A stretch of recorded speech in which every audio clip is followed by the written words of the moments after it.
So hello guys, welcome back to my channel Angry Shiva. So आज इस video के अंदर हम लोग जानने वाले हैं कंपाइलर डिज़ाइन के अंदर नेक्स्ट टॉपिक जो फेस कंपाइलर के बाद आता है वो है कंपाइलर कंस्ट्रक्शन टूल्स। यानी कि वो टूल्स के बारे में हम इस टॉपिक के अंदर जानेंगे जो कंपाइलर की कंस्ट्रक्शन में हेल्प करते हैं। यानी जो हमारा कंपाइलर होता है वो किस तरीके से बनता है, उसके अंदर कौन कौन से टूल्स यूज़ होते हैं, तो उसके बारे में हम इस वीडियो के अंदर जानेंगे। तो सबसे पहला क्वेश्चन आता है कि कंपाइलर कंस्ट्रक्शन टूल्स होते क्या हैं। तो जैसा कि आपकी स्क्रीन पर दिख रहा है, कंपाइलर कंस्ट्रक्शन टूल्स वो सॉफ्टवेयर और टूल्स होते हैं जो कंपाइलर बनाने के काम को ईजी कर देते हैं। यानी कि कंपाइलर के अंदर जो भी काम होते हैं, जो हमने 4-5 एनालिसिस देखी थी, जनरेशन देखे थे, code generation and optimization all that thing, तो वो किस तरीके से काम करती है, तो वो आज हम इस वीडियो के अंदर जानने वाले हैं। और वही इस टॉपिक का मेन बेस है कि आपको पता चले कि वो कौन कौन से टूल्स हैं। ठीक है, तो स्टार्ट करते हैं वीडियो को। तो अब इन टूल्स की हेल्प से हम कंपाइलर के डिफरेंट डिफरेंट पार्ट्स को ऑटोमेटिकली जनरेट करते हैं। यानी कि इन टूल्स की हेल्प से हम कंपाइलर के डिफरेंट पार्ट्स को ऑटोमेटिकली जनरेट करते हैं। ऑटोमेटिकली इन द सेंस कि हमें कुछ भी नहीं करना होता, वो बैकएंड में ऑटोमेटिकली करता है सब कुछ। ठीक है, सो अभी उसके बाद जो सबसे पहला पॉइंट है, मेजर कंपाइलर कंस्ट्रक्शन टूल्स जो हैं वो हमारे पास होते हैं 4। ठीक है, कंपाइलर कंस्ट्रक्शन के लिए मेनली 4 टूल्स यूज़ होते हैं। सबसे पहला है लेक्सिकल एनालाइजर जनरेटर, जिसको हम जो टूल है उसके लिए यूज़ किया जाता है। ये नाम है टूल का, लेक्सिकल एनालाइजर जनरेटर। जिस जो टूल है उसका नाम है लेक्स LEXC/फ्लेक्स FLEXC। ठीक है, सो इसको डिफाइन अगर करें तो वो इस तरीके से कर सकते हैं कि लेक्सिकल एनालाइज़र ऑटोमेटिकली जनरेट करता है जो भी हमारा सोर्स कोड को टोकन्स में जनरेट करने का जो सबसे पहला फेज़ था लेक्सिकल एनालिसिस। तो वो जो एनालिसिस है वो इस टूल की हेल्प से होता है, लेक्सिकल एनालाइज़र जनरेटर। ठीक है, तो वो जो एनालिसिस जब इस टूल से होता है तो ये क्या कह रहा है कि लेक्सिकल एनालाइज़र ऑटोमेटिकली जनरेट करता है। यानी कि लेक्सिकल एनालाइज़र को आपको कमांड नहीं देनी पड़ती कि भाई आप ये काम करो। वो जैसे ही सोर्स कंपाइलेशन स्टार्ट होता है कंपाइलर के पास, जैसे ही सोर्स प्रोग्राम पर जाता है तो वो वहाँ पर उन्हें उस प्रोग्राम को टोकन्स में तोड़ना स्टार्ट कर देता है। प्री प्रोसेसिंग की बात करिए, प्री प्रोसेस सबसे पहला होता है, उसके बाद कंपाइलर आता है। ये बात हमेशा माइंड में रखनी है। ठीक है, सो नेक्स्ट टॉपिक है, नेक्स्ट पॉइंट है रेगुलर एक्सप्रेशन का यूज़ होता है फाइनाइट ऑटोमेटा एंड लैंग्वेज के अंदर। जो फाइनाइट ऑटोमेटा थ्योरी जो सब्जेक्ट है उसके अंदर रेगुलर एक्सप्रेशंस का यूज़ है, और हम इस कंपाइलर डिज़ाइन के अंदर भी आगे पढ़ने वाले हैं रेगुलर एक्सप्रेशन क्या है, कैसे काम करती है। सो इस एनालाइजिंग फेस, इस एनालिसिस फेस के अंदर, यानी कि इस टूल के यूज़ के अंदर रेगुलर एक्सप्रेशंस का यूज़ होता है।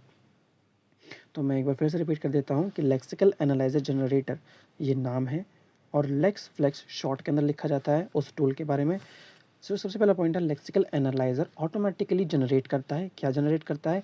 टोकन्स जनरेट करता है according to the source program. ठीक है, सेकंड पॉइंट है रेगुलर एक्सप्रेशंस का यूज़ होता है लेक्सिकल एनालाइजर कंस्ट्रक्ट जनरेटर के अंदर। ठीक है, देन उसके बाद हम आते हैं तो थर्ड पॉइंट कहता है टोकन्स आइडेंटिफाई करता है। टोकन्स जो है उन्हें पहचानता है। जैसे कि हमने कहा कि कोड जनरेट करता है, तो कोड जनरेट करता है इसका मतलब है कि वो जो टोकन है उनको जनरेट कर रहा है। तो टोकन्स आइडेंटिफाई करता है, उन्हें जनरेट करेगा और उनका एक कोड बना के भेजेगा आगे फर्दर जो भी है उनके पास। ठीक है, सो फॉर एग्जांपल अगर देखा जाए तो इनपुट में हमने दिया सोर्स प्रोग्राम एंड आउटपुट में आता है टोकन्स। ठीक है, तो ये एक शॉर्ट एग्जांपल है कि अगर आपने इनपुट में सोर्स प्रोग्राम दिया है तो आउटपुट में आपको टोकन्स मिलेंगे। टोकन्स के फॉर्मेट में आपको डेटा मिलेगा सारा का सारा जो भी आपने सोर्स प्रोग्राम में दिया है। ठीक है, और एग्ज़ाम लाइन की अगर बात करें कि एग्ज़ाम में अगर आपको लिखना है तो एक सिंगल लाइन जिससे आप डेमोन्स्ट्रेट कर सकते हैं, lex is a tool use to generate lexical analyzer for a compiler. Lex एक ऐसा टूल है जो इस्तेमाल होता है लेक्सिकल एनालाइजर बनाने के लिए किसी भी कंपाइलर के अंदर जो सबसे पहला एनालाइजर आता है वो लेक्सिकल एनालाइजर आता है जो लेक्सिकल एनालिसिस परफॉर्म करता है। ठीक है, तो लेक्स एक ऐसा टूल है जो लेक्सिकल एनालाइजर को परफॉर्म करता है, यूज टू जनरेट लेक्स एक ऐसा टूल है जो यूज़ होता है जनरेट करने के लिए लेक्सिकल एनालाइजर को कंपाइलर के अंदर, किसी भी कंपाइलर के अंदर। ठीक है, सो नेक्स्ट फेज़ जो आता है या नेक्स्ट टूल की अगर हम बात करें तो वो होता है पार्सर जनरेटर, जिसका जो टूल का नाम है वो है YACC YAC /BISON बाइसन। आपको ये नाम कैपिटल में ही लिख रहे हैं क्योंकि ये इसी तरीके से लिखे जाते हैं। ठीक है, सो नेक्स्ट जो इसको अगर हम डिफाइन करें तो पहला है सिंटेक्स एनालाइज़र पार्सर जनरेट करता है। यानी कि सिंटेक्स एनालाइज़र क्या जनरेट करता है? पार्सर जनरेट करता है। Parser parser in the sense parse trees बनाता है। जैसा कि थर्ड पॉइंट कह रहा है कि पार्स ट्रीज बनाता है। कंटेक्स्ट फ्री ग्रामर का यूज़ होता है। हमने क्या पढ़ा? लेक्सिकल एनालिसिस जो परफॉर्म होती है उसके अंदर रेगुलर एक्सप्रेशन का यूज़ होता है। टोकन्स में जनरेट टोकन्स के अंदर जो टोकन्स जनरेट होते हैं उनके लिए आइडेंटिफाई करके जो टोकन्स का कोड जनरेट होता है उसके लिए। ठीक है, यहाँ पे पार्सर जनरेटर के अंदर पार्स ट्रीज बनते हैं with the help of context free grammar and syntax analyzer parser generate करता है ऑटोमेटिकली, ये भी ठीक है। और इसका अगर हम इनपुट की बात करें तो ग्रामर रूल्स हम इनपुट जो मैंने बात करी थी आपसे लास्ट वीडियो के अंदर, लास्ट वीडियो के अंदर, कि ये जो ग्रामर रूल्स होते हैं, सेट ऑफ रूल्स, वो प्री डिफाइंड होते हैं। तो जब हम इनको डिफाइन कर रहे होते हैं स्टार्टिंग में, इनपुट हमने जो दी उसके बेसिस पे अकॉर्डिंग टू दैट आउटपुट आता है पार्सर, यानी कि जो भी हमने पार्स ट्री दिया है वो जनरेट होकर आता है। पार्स ट्री की अगर हम बात करें तो पार्स ट्री क्या होता है? एक पार्स ट्री एक ऐसा ट्री रिप्रेजेंटेशन होता है, ट्री लाइक रिप्रेजेंटेशन होता है, जो शो करता है कि कैसे एक स्ट्रिंग जो है डिराइव होती है from any start symbol of a grammar using production rule. जो हमने प्रोडक्शन रूल यूज़ कर रखा है ग्रामर का, उसके अंदर किसी भी सिंबल से किस तरीके से एक स्ट्रिंग डिराइव होती है। फॉर एग्जांपल हमने लिया हुआ है एक सिंबल है ई, जिससे एक ई, टी और आई डी ये जनरेट हो रहा है, और यहाँ पे टी से आई डी जनरेट हो रहा है, ठीक है। तो ये आई डीज़ हमारा डेटा है, और ये टी ई जो है ये सेट ऑफ रूल्स हैं, जिनके बाद ये हमारा पार्स ट्री जनरेट हो रहा है, ठीक है। नाउ अगर हम बात करें exam line for this generator और दिस टूल, तो हम ये लिख सकते हैं कि YACC YAC is use to generate syntax analyzer in compiler construction. जो YAC है उसका इस्तेमाल होता है जनरेट करने के लिए सिंटेक्स एनालाइज़र को किसी भी कंपाइलर के अंदर, ठीक है। सो नेक्स्ट जो टूल है जिसकी हम बात करने वाले हैं वो है सिंटेक्स डायरेक्टेड ट्रांसलेशन टूल। अब जैसा कि इसके नाम से ही ज़ाहिर है कि सिंटेक्स डायरेक्टेड ट्रांसलेशन टूल, यानी कि सिंटेक्स की डायरेक्शन में ट्रांसलेट करने वाला टूल, यानी कि ये क्या करेगा, ग्रामर के साथ सिमेंटिक रूल्स अटैच करके इंटरमीडिएट कोड जनरेट करेगा। इंटरमीडिएट कोड जनरेट करने में हमारी हेल्प करेगा। इंटरमीडिएट कोड, या फिर आप यूँ कह लीजिए असेंबली कोड, जिसकी बात मैंने लास्ट वीडियो या उससे पहले की वीडियो में भी की है। सो ये जो सिंटेक्स डायरेक्टेड ट्रांसलेशन टूल है, ये बेसिकली ग्रामर के साथ सिमेंटिक रूल्स, यानी कि जो मीनिंगफुल रूल्स हमने लिखे हुए हैं कि ये मीनिंग सेटअप होना चाहिए, तो वो ग्रामर के साथ ये मीनिंग्स को भी अटैच करता है और इंटरमीडिएट कोड या असेंबली कोड जनरेट करने में हेल्प करता है। फॉर एग्जाम्पल अगर लिया जाए तो एक्सप्रेशन इवैल्यूएशन, किसी भी एक्सप्रेशन, मान लीजिए चलिए A+B=C आपने लिखा है, तो उसकी इवैल्यूएशन, उनकी वैल्यूज़ को फेच करना एंड देन उनके एक्सप्रेशन को इवैल्यूएट करके फाइनल आउटपुट देना, plus type checking in the sense कि आपने किस टाइप का डेटा टाइप, टाइप चेकिंग का मतलब है कि आपने किस डेटा टाइप को डिफाइन कर रखा है किसी वेरिएबल के साथ, और क्या आप उस वेरिएबल के अंदर उसी टाइप का डेटा स्टोर कर रहे हैं जिस टाइप का आपने डेटा टाइप डिफाइन कर रखा है। अगर नहीं तो टाइप मिसमैच का एरर आता है, जो कि हमने I guess phases of compiler के अंदर बताया हुआ है अच्छे से। और अगर नहीं आता तो आप कमेंट कर दीजिएगा, मैं दोबारा वीडियो बना दूंगा उसके लिए। ऑल योर टॉपिक्स जो भी आप कमेंट में बताएंगे, 3-4 टॉपिक्स कवर अप कर दूंगा एक वीडियो के अंदर।